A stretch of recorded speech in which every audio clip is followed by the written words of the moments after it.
అందరికీ నమస్కారం. Welcome to AI democracy. So, మొత్తానికి ఎవరి పేరు చెబితే ఎవరి పేరు చెప్తే సీమ ప్రజల ఒళ్ళు ఆనందంతో పులకరిస్తుందో, ఎవరి పేరు చెప్తే కరువు సీమలో సో, మోడల్ వచ్చేసింది. మిథోస్ 5 పబ్లిక్ లాంచ్ ఒక 5 అవర్స్ అయినట్టుంది వచ్చి. సో, బేసిక్‌గా కాకపోతే ఇక్కడ ఒక క్యాచ్ ఉంది. సో, మిథోస్ మోడల్ ఏదైతే ఉందో అది పబ్లిక్‌లో అవైలబుల్ కాదు. సేమ్ మోడల్‌ని ఎక్స్‌ట్రా గార్డ్ రైల్స్ పెట్టి, అంటే మీరు బయాలజీలో ఏ క్వెషన్స్ అడిగినా ఆన్సర్ చేయదు. అట్లాగే సైబర్ సెక్యూరిటీ గురించి మీరు యూజ్ చేయలేరు. బట్ యాక్చువల్‌గా ఈ మోడల్ ఏదైతే ఉందో మిథోస్, ఈ గార్డ్ రైల్స్ పెట్టిన దాన్ని ఫ్యాబుల్ 5 అని రిలీజ్ చేశారు. అది పర్ఫార్మ్ చేసేదే సైబర్ సెక్యూరిటీకి. బట్ ఆ సైబర్ సెక్యూరిటీని, బయాలజీ రిలేటెడ్ క్వెషన్స్‌ని ఈ రెండిటిని మనం అడగలేము. అండ్ ఇది సైంటిఫిక్ బెంచ్ మార్క్స్ మిగిలిన అన్ని బెంచ్ మార్క్స్‌లో ఏజెంటిక్ కోడింగ్‌లో గానీ, ఆర్ ఎల్స్ టెర్మినల్ బెంచ్‌లో గానీ, ఆల్ టాప్ బెంచ్ మార్క్స్ అన్నిటిలోని టాప్ చేసేసింది.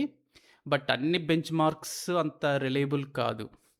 అది మనకి రైట్ నౌ డీప్స్‌వి ఒకటి, ఫ్రంటియర్ కోడ్ అని రీసెంట్‌గా లాంచ్ అయింది. ఆ బెంచ్ మార్క్ గురించి మనం డీటెయిల్డ్‌గా మాట్లాడుకుందాం. సో, ఆ 2 బెంచ్ మార్క్స్‌లో డీప్స్‌వికి ఇంకా మనకి రిజల్ట్స్ తెలీదు. ఫ్రంటియర్ కోడ్ వరకు అయితే కోడ్ కోహరెన్స్‌లో అయితే ఇది టాప్ చేసింది. And the cost of this Fable 5 ఏదైతే రిలీజ్ పబ్లిక్ యాక్సెస్ ఉందో, ఇది గిట్‌హబ్ కోపైలట్‌లో ఆల్రెడీ రోల్ అవుట్ అయింది. మ్యాక్స్ ప్లాన్‌కి, ప్రో ప్లాన్‌కి అన్నిటికి వచ్చేసింది. It costs double of what exactly is open 4. Opus 4.8 is already charging. So, almost $10 for input 1,000,000 tokens, $50 for output. So, the double the cost ఉంది. And ఒకవేళ మీరు cyber security గానీ, penetration testing గానీ మీకు చూపిస్తా. యాక్చువల్‌గా నేను పెనట్రేషన్ టెస్టింగ్ చేశాను. చేయడానికి ట్రై చేస్తుంటే ఇది cyber security and biology related topic కాబట్టి ఆటోమేటిక్‌గా 4.8కి స్విచ్ అయిపోతుంది. సో, అదే కొంచెం అది కొంచెం డిసప్పాయింట్‌మెంటే. And yeah! So, benchmarks అన్నిట్లో చెప్పినట్టే ఇట్స్ టాపింగ్. అండ్ ఇంకొకటి మిథోస్ 5 ఆర్ ఫ్యాబుల్ 5 దీని రిలేటెడ్ టాపిక్ ఏంటి అంటే, సో, దీన్ని యాంథ్రోపిక్ రెడ్ టీమ్ ఏదైతే ఉందో సెక్యూరిటీ టెస్టింగ్ చేస్తారో, వాళ్ళు చెప్పేదేంటంటే, ఈ సెక్యూరిటీ ప్యాచెస్ వస్తాయి కదా మనకి.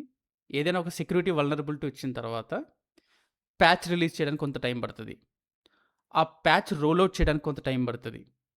ఆ రోల్ ఔట్ చేసిన తర్వాత యూజర్స్ అందరూ ఇన్‌స్టాల్ చేసుకోవడానికి చాలా టైం పడతది. ఫర్ సపోజ్ మీరు Android security updates every month వచ్చినాయి. అసలు వస్తాయా లేదన్నది కూడా డౌట్‌ఫుల్లే. మీరు ఒకవేళ చైనీస్ ఓఈఎమ్స్‌ని వాడితే, వచ్చిన తర్వాత ఇన్‌స్టాల్ చేసుకోవడానికి ఆలోచిస్తారు. విండోస్ అప్డేట్స్, సెక్యూరిటీ ప్యాచెస్ ఉన్నా సరే అంత అవేర్‌నెస్ ఉండదు మనకి అప్డేట్ చేసుకోవడానికి. అలాంటి సిట్యుయేషన్స్‌లో ఎవరైతే హ్యాకర్స్ ఉంటారో వాళ్ళకి ప్యాచ్ ఏంటో తెలుసు. అలాగే వల్నరబిలిటీ ఏంటో, అంటే ప్రీవియస్ ప్యాచ్‌కి ముందున్న వెర్షన్ ఏంటో తెలుసు కాబట్టి, ఆ ప్యాచ్ నుంచే వాళ్ళు వల్నరబిలిటీ క్రియేట్ చేసి, ఎవరైతే ఇంకా ప్యాచ్‌ని ఇన్‌స్టాల్ చేయలేదో, సో, వాళ్ళని టార్గెట్ చేసే అవకాశం ఉంది. So, as soon as possible security patches వచ్చిన తర్వాత వెంటనే ఇన్‌స్టాల్ చేసుకోవాలి. And so, that's about Mythos. And మిగిలిన వాళ్ళందరూ ఏమంటున్నారు మిథోస్ గురించి అంటే, బోరిస్ చర్నీ కావచ్చు, ఆర్ఎల్స్ ఆండ్రే కపతి కావచ్చు, ఓపస్ 3 తర్వాత, సానెట్ 4.6 తర్వాత అండ్ ఓపస్ 4.6 తర్వాత ఆ రేంజ్ మనకి స్టెప్ అప్ ఫేబుల్ 5 మీకు 4.8 వచ్చింది. బట్ 4.7కి ఓపస్ 4.7కి ఓపస్ 4.8కి మీకు డిఫరెన్సెస్ చూసుకుంటే అసలు మీరు అబ్జర్వ్ కూడా చేయలేరు. కాస్టింగ్ సేమ్ ఉంది. పర్ఫార్మెన్స్ కూడా ఆల్మోస్ట్ సేమ్ ఉంది. కొంచెం టోకెన్ కన్జంప్షన్ ఎక్కువ ఉండేది 4.7లో, దాన్ని కొంచెం ఇంప్రూవ్ చేశారేమో. అది ఐఫోన్ 17కి ఐఫోన్ 18కి డిఫరెన్స్ ఏముందంటే ఏం చెప్తారు? అదే డిఫరెన్స్ ఉండేది. But వెరాస్ fable 5 at least bench marks వరకు అయితే చూసుకుంటే it's topping all the bench marks. Yeah! So, yeah! That's it for fable 5. Weekly A news వస్తుంది. ఇంకొక 2 డేస్‌లో ఆ వీడియో అప్లోడ్ చేస్తా. అట్లాగే ఏ రోడ్ మ్యాప్ వీడియో కూడా ఇంకొకటి వస్తుంది. అది ఈరోజు ఈవినింగ్ గానీ, రేపు గానీ డ్రాప్ అవుతది. ఈ ఎంటైర్ మంత్‌లో ఆల్మోస్ట్ ఒక 25 వీడియోస్ డ్రాప్ అవుతాయి మన నుంచి. అన్నీ ఇలా ఇప్పుడు ఏదైతే మాట్లాడుకుంటున్నామో ఇదే టాపిక్‌ని 1 అవర్ లైవ్ స్ట్రీమ్ చేసేటోళ్ళున్నారు. ఏం ఉండదు. జస్ట్ ఆ ట్వీట్స్ చదువుకుంటా టైమ్ పాస్ చేయడం.